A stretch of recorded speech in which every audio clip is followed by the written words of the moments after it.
చెప్పులు కుట్టుకునే Abraham Lincoln America అధ్యక్షుడయ్యాడు. మన దేశంలో అలాంటి అబ్రహం లింకన్లు ఇంకా చెప్పులు కుట్టుకుంటూనే బతుకుతున్నారు. ఇది కేవలం సినిమాలోని డైలాగ్ మాత్రమే కాదు, ప్రస్తుతం మన దేశంలో జరుగుతున్న రాజకీయ పరిస్థితి. ఎందుకంటే మన దేశంలో ఏదైనా ఒక గవర్నమెంట్ జాబ్ రావాలంటే దానికి కావలసిన క్వాలిఫికేషన్స్ చాలానే ఉంటాయి. కానీ అదే ప్రభుత్వాన్ని నడిపించే రాజకీయ నాయకుడికి మాత్రం ఎలాంటి క్వాలిఫికేషన్స్ అవసరం లేదు. ఈ ఫోటోలోని ఆమె పేరు రాబ్రీ దేవి, లాలూ ప్రసాద్ యాదవ్ భార్య. 3 సార్లు బీహార్కి సీఎంగా చేసిన ఈవిడ చదివింది 6th క్లాస్ వరకే. అలాగే ఈవిడ మధ్యప్రదేశ్ మాజీ ముఖ్యమంత్రి ఉమాభారతి గారు 5 శాఖలకు మంత్రిగా పనిచేసి సీఎంగా కూడా పనిచేసిన ఈవిడ చదివింది మాత్రం 5th క్లాస్ వరకే. అలాగే ఈయన పేరు అనంత్ గిట్టే. అనేక శాఖలకు మంత్రిగా పనిచేసిన ఈయన చదివింది 10th క్లాస్ వరకు మాత్రమే. మనం ఓట్లు వేసి గెలిపించిన ఎంపీలలో ఇంటర్ వరకు మాత్రమే చదివిన వాళ్ళు 130 మంది ఉన్నారు. 10th వరకు చదువుకున్న వాళ్ళు 61 మంది ఉన్నారు. 10th క్లాస్ కూడా చదవని వాళ్ళు 18 మంది ఉన్నారు.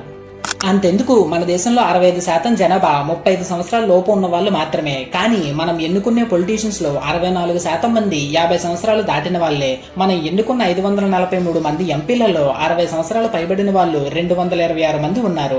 70 సంవత్సరాలు పైబడిన వాళ్ళు 30 మంది ఉన్నారు. 80 సంవత్సరాలు పైబడిన వాళ్ళు కూడా ఉన్నారు. మొత్తం లోక్సభ ఎంపీలలో కేవలం 3 మాత్రమే 30 సంవత్సరాల లోపు ఉన్న వాళ్ళు ఉన్నారు. అందుకే మన దేశంలో 53 సంవత్సరాలు ఉన్న రాహుల్ గాంధీ కూడా యువనేతే. 60 సంవత్సరాలు దాటిన తర్వాత ఒక మనిషి పని చేయడానికి కూడా పనికిరాడు అని పింఛన్లు ఇచ్చే ఇదే ప్రభుత్వాన్ని సగం పైగా 60 సంవత్సరాలు దాటిన వాళ్ళతో పనిచేస్తుంది. మన రాజకీయ నాయకుల ఎడ్యుకేషనల్ క్వాలిఫికేషన్స్ పక్కన పెడితే అసలు పాలిటిక్స్ లో వీళ్ళకున్న అసలు క్వాలిఫికేషన్స్ ఏంటో తెలుసా? ఈయన పేరు అస్మతుల్లా ఖాన్. ఈయన ఢిల్లీలోని ఆమ్ ఆద్మీ పార్టీకి ఒకప్పుడు ఎమ్మెల్యేగా పనిచేశాడు. తనతో అక్రమ సంబంధం పెట్టుకోమని బలవంతం చేశాడు అని ఆయన సొంత మరదలే 2016లో ఆయన పైన కేసు పెట్టింది. దాంతో పోలీసులు ఆయన అరెస్ట్ చేశారు. ఆయన ఎమ్మెల్యే పదవి కూడా పోయింది. జస్ట్ కేవలం 4 రోజుల్లో 50,000 పూచీతో బెయిల్తో రిలీజ్ అయ్యి బయటకు వచ్చి తిరిగి అదే నియోజకవర్గం నుంచి అదే పార్టీలో నిలబడి తన అపోజిట్ క్యాండిడేట్ మీద 81,000 భారీ మెజార్టీతో గెలిచాడు. ప్రజ్ఞా ఠాకూర్ 2008లో మహారాష్ట్రలో ఒక మసీదు వద్ద మోటార్ సైకిల్ బాంబు పేలి 6 చనిపోతే 100 మంది గాయపడ్డారు. ఆ కేసులో ఏమన్న ముద్దాయి ఈవిడ. అరెస్ట్ అయ్యి 9 ఏళ్ల పాటు జైల్లో ఉండి బెయిల్ మీద బయటకు వచ్చింది. తర్వాత జరిగిన ఎన్నికల్లో ఆమె తన ఆపోజిట్ క్యాండిడేట్ మీద 3,60,000 ఓట్ల భారీ మెజారిటీతో గెలిచి ఎంపీగా మారింది. ట్విస్ట్ ఏంటంటే ఆవిడ ఎంపీ అయిన కొన్ని రోజులకే ఆమెపై ఉన్న కేసులకు తనకు ఎలాంటి సంబంధం లేదని కోర్టు ఆ కేసును కొట్టేసింది. మరి ఇన్ని క్రిమినల్ కేసులు ఉన్న వాళ్ళని ఎన్నికల్లో పోటీ చేయకుండా ఆపే చట్టాలేమీ లేవా అని మీరు అనుకోవచ్చు. అయితే 1997లో మన గవర్నమెంట్ ఒక రూల్ ని తీసుకువచ్చింది.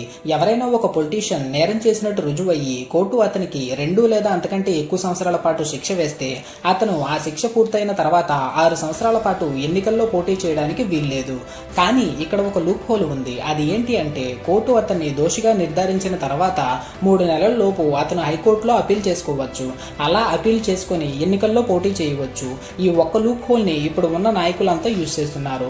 కోర్టు వీళ్ళకి శిక్ష వేసిన తర్వాత హైకోర్టులో అపీల్ చేసుకుంటున్నారు. అక్కడ కూడా శిక్ష పడితే ఆ నెక్స్ట్ కోర్టులో అపీల్ చేసుకుంటున్నారు. ఇలా ఆ కేసు విచారణ జరిగేసరికి ఆ నాయకుడు ముసలివాడే అయిపోతున్నాడు. దీనికి బెస్ట్ ఎగ్జాంపుల్ బీహార్ ముఖ్యమంత్రి లాలూ ప్రసాద్ యాదవ్. 1000 కోట్ల పశువుల దాణా కుంభకోణం కేసులో సిబిఐ ఇతని మీద 1996లో కేసు ఫైల్ చేసింది. అతనికి శిక్ష ఎప్పుడు పడిందో తెలుసా? కేసు ఫైల్ అయిన 21 సంవత్సరాల తర్వాత, అంటే 2017లో. ఈ 21 సంవత్సరాల పాటు అతను ప్రభుత్వ పదవుల్ని ఎంజాయ్ చేస్తూనే ఉన్నారు. అలాగే తమిళనాడు మాజీ ముఖ్యమంత్రి అయిన జయలలిత మీద కూడా ఉన్నటువంటి అవినీతి కేసుల విచారణకు 18 సంవత్సరాల సమయం పట్టింది.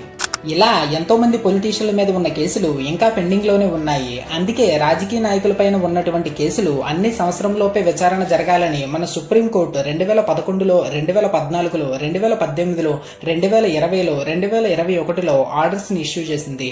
అయినా సరే అది జరగలేదు, జరగదు కూడా.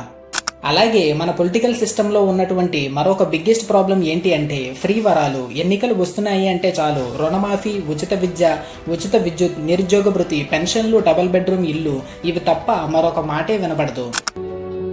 లక్షల కోట్లు, కొన్ని ప్రాజెక్టులు, ఇంత బియ్యం, ఇంత కరెంట్. ఇది కాదండి, మార్పు కోరుకుంటున్నారు. వ్యవస్థలో మార్పు, విధానాల్లో మార్పు, రాజకీయాల్లో మార్పు. మనం కోరుకునే మార్పు వచ్చేలా ఈసారి ఎలక్షన్స్ లో అయినా సరైన నాయకుడిని ఎంచుకోండి. ఎందుకంటే ballot is stronger then the bullet.